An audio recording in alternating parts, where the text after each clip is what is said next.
ਸਾਡੇ ਮੁਲਕ ਦੇ ਵਿੱਚ ਇਹ ਕਲਮੀ ਹੈ ਕਿ ਜਦੋਂ ਤੱਕ ਪਾੜ ਕੇ ਗਲ 'ਚ ਨਾ ਪਾਈਏ ਅਸੀਂ ਨਹੀਂ ਸਮਝਦੇ ਉਸ ਗੱਲ ਨੂੰ। ਡੇਲੀ ਦਾ 500 ਤੋਂ 1000 ਮੈਸੇਜ ਹੈ ਕਿ ਨਾਦਰ ਭਾਈ ਗਾਵਾਂ ਚਾਹੀਦੀਆਂ, ਕਰਾਸ ਚਾਹੀਦੀਆਂ, ਪਿਓਰ ਚਾਹੀਦੀਆਂ, ਦੇਸੜਾਂ ਚਾਹੀਦੀਆਂ। ਅੱਜ ਤੋਂ 2 ਮਹੀਨੇ ਪਹਿਲੇ ਵੀਡੀਓ ਲਾਈ ਸੀ ਕਿ ਭਰਾਓ ਅਸੀਂ ਗਾਵਾਂ ਦਾ ਕਾਰੋਬਾਰ ਨਹੀਂ ਕਰਦੇ ਪਏ, ਇਹਨਾਂ ਦਿਨਾਂ 'ਚ ਬੰਦ ਕੀਤਾ ਹੈ। ਜਿਹੜੇ ਗਰਮੀ ਦੇ 3-4 ਮਹੀਨੇ ਨੇ ਇਹਨਾਂ ਦਿਨਾਂ 'ਚ ਕਾਰੋਬਾਰ ਗਾਵਾਂ ਦਾ ਅਸੀਂ ਨਾ ਖਰੀਦਨੇ ਆ ਤੇ ਨਾ ਵੇਚਨੇ ਆ। ਉਹ ਪਾਟ ਕੇ ਸਾਡੇ ਵੀ ਗੱਲ ਕਿਦੋਂ ਪਈ ਜਦੋਂ ਅਸੀਂ 4-5 ਗਾਵਾਂ ਮਰਵਾਈਆਂ, ਲਾਲਚ ਅੰਦਰੋਂ ਮੁੱਕਾ, ਨੁਕਸਾਨ 20-30 ਲੱਖ ਦਾ ਕੀਤਾ, ਫਿਰ ਅਸਾਂ ਗਾਵਾਂ ਖਰੀਦਣੀਆਂ ਬੰਦ ਕੀਤੀਆਂ। ਔਰ ਜਿਨ੍ਹਾਂ ਨੂੰ ਦਿੱਤੀਆਂ ਖਰੀਦ ਕੇ ਸਹੀ ਸਲਾਮਤ, ਉਹ ਵੀ ਜਾ ਕੇ ਹਫਤੇ 10 ਦਿਨ ਬਾਅਦ ਗਰਮੀ ਕਰਕੇ ਸਾਂਭੀਆਂ ਨਾ ਗਈਆਂ, ਗਾਵਾਂ ਮਰ ਗਈਆਂ। ਕਿਉਂ ਨਹੀਂ ਇਹਨਾਂ ਦਿਨਾਂ 'ਚ ਗਾਵਾਂ ਖਰੀਦਣੀਆਂ ਚਾਹੀਦੀਆਂ? ਇਹ ਵਾਹਦ ਗੱਲ ਹੈ ਕਿ ਮੇਰਾ ਖਿਆਲ ਹੈ 100% ਵਪਾਰੀ ਗਾਵਾਂ ਰੱਖਣ ਵਾਲੇ ਮੇਰੇ ਨਾਲ ਇਸ ਗੱਲ ਤੇ ਇਤਫਾਕ ਕਰਨਗੇ ਕਿ ਕਿਉਂਕਿ ਹਰ ਵਪਾਰੀ ਨੇ ਆਪਣੀ 1-2 ਗਾਂ ਇਹਨਾਂ ਦਿਨਾਂ 'ਚ ਲਾਜ਼ਮੀ ਮਾੜੀ ਹੋਣੀ ਹੈ ਜਿਹੜਾ ਖਰੀਦਣ ਵੇਚਣ ਤੋਂ ਨਹੀਂ ਮੁੜਿਆ ਹੋਣਾ।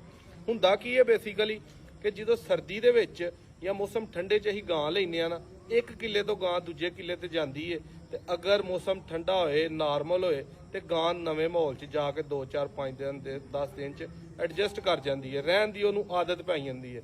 ਲੇਕਿਨ ਜਦੋਂ ਗਾਂ ਗਰਮੀ 'ਚ ਜਾਏ, ਇੰਜ ਦਾ ਗੁੰਮਾ ਲੱਗਾ ਹੋਇਆ ਕਿ ਮੈਂ ਵੀ ਗੱਲ ਕਰਨ ਡਿਆ ਤੇ ਪਸੀਨੋ ਪਸੀਨੀ ਹੋਇਆ, ਤੇ ਜਿਹੜੀ ਗਾਂ ਨੇ ਗਰਮ ਪੱਠੇ, ਵੰਡਾ, ਚੋਖਰ, ਧੂੜੀ, ਦੁੱਧ ਦੇਣਾ, ਧੁੱਪੇ ਰਹਿਣਾ, ਗਰਮ ਥਾਂ ਤੇ ਰਹਿਣਾ, ਉਹਨੇ ਕਿੰਨੀ ਕੁ ਗਰਮੀ ਕਰਨੀ ਹੈ।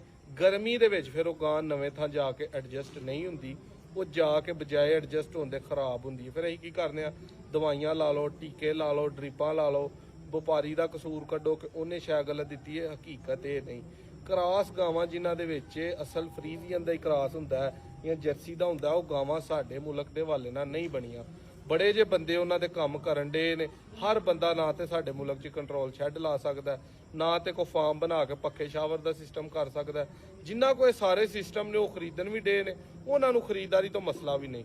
1-2 ਗਾਂ 4-5-10 ਜਿਹੜੇ ਭਰਾ ਨੇ ਰੱਖੀਆਂ ਨੇ ਜਾਂ ਅੱਗੋਂ ਰੱਖਣਾ ਚਾਹੁੰਦਾ, ਕੋਸ਼ਿਸ਼ ਕਰੋ ਕਿ ਜੂਨ, ਜੁਲਾਈ, ਅਗਸਤ ਤੇ ਅੱਧ ਸਤੰਬਰ, ਇਹ 3-3.5 ਮਹੀਨੇ ਗਾਵਾਂ ਦਾ ਵਪਾਰ, ਗਾਵਾਂ ਦੀ ਖਰੀਦਦਾਰੀ ਬੰਦ ਕਰੋ। ਗਾਂ ਖਰੀਦਣ ਨਾਲੋਂ ਮੈਂ ਤੁਹਾਨੂੰ ਮਿਸਾਲ ਦੇਣਾ ਕਿ ਬੰਦਾ ਜੁੱਤੀਆਂ ਖਾ ਲੇ ਜਾਂ ਪੈਸੇ ਕਿਤੇ ਅੱਲਾ ਦੀ ਰਾਹ ਤੇ ਦੇ ਲੇ ਤੇ ਉਹ ਬਿਹਤਰ ਨੇ। ਕਿਉਂਕਿ ਗਾਂ ਖਰੀਦ ਕੇ ਵੀ ਤੁਹਾਂ ਸਾਰਾ ਦਿਨ ਸ਼ਦਾਈ ਹੋਇਆ ਰਹਿਣਾ, ਪੈਸੇ ਵੀ ਤੁਸੀਂ ਆਪਣੇ ਜ਼ਾਇਆ ਕਰ ਲੈਣੇ ਨੇ, ਪੱਲੇ ਵੀ ਤੁਹਾਡੇ ਕੁਝ ਨਹੀਂ ਪੈਣਾ। ਇਹ ਹੈ ਕਿ ਕੋਈ ਬੜੀ ਕੋ ਦੇਸੜ ਗਾਂ ਹੈ 10-12 ਕਿਲੋ ਵਾਲੀ, ਉਹ ਤੁਸੀਂ ਕਿਤੋਂ ਲਿਆ ਕੇ ਬੰਨ ਲਓ, ਦੁੱਧ ਦੇਈ ਜਾਏ, ਗਰਮੀ ਸ਼ਰਮੀ ਨਾ ਕਰੇ, ਉਹਦਾ ਕੰਮ ਤੁਹਾਡੇ ਹਵਾਲੇ ਨਾਲ ਠੀਕ ਹੈ। ਬਾਕੀ ਜਿਹਦੇ 'ਚ ਹਲਕਾ ਵੀ ਕਰਾਸ ਹੈ, 14-15 ਕਿਲੋ ਤੋਂ ਤਾਂ ਦੁੱਧ ਦੇਣ ਵਾਲੀ ਹੈ, ਉਹਨੇ ਤੁਹਾਨੂੰ ਤੰਗ ਕਰਨਾ ਹੀ ਕਰਨਾ, ਪਰੇਸ਼ਾਨ ਤੁਸੀਂ ਹੋਣਾ ਹੀ ਹੋਣਾ। ਇਸ ਲਈ ਬਿਹਤਰ ਹੈ ਕਿ ਕਰਾਸ ਗਾਵਾਂ ਦੇ ਕਾਰੋਬਾਰ